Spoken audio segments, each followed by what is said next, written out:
Lift the arm off the windshield so the arm stays in the upright position. The connector you will be using has been pre-installed, but you will need to remove the cover and replace with a new cover.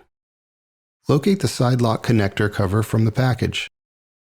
The inside cover will be marked with a C2.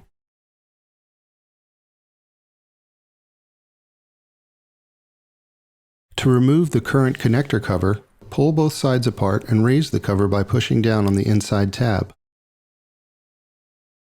Light force may be necessary to push the tab down. Once the connector lid is open, squeeze the base of the connector to release the cover and pull away. To install the new connector cover, squeeze the back of the base of the connector to allow for the pins on the cover to insert into the pinholes in the base. Align the wiper blade and connector in front of the wiper arm. Push the blade and the connector onto the arm and slide up until the arm stops on the small notches on the sides of the connector. Close the cover. You will hear a snap. Test to ensure the blade is secure. Place the arm gently back on the windshield. It's always a good idea to run a few test wipe cycles on your vehicle after installing new blades to ensure they are working properly.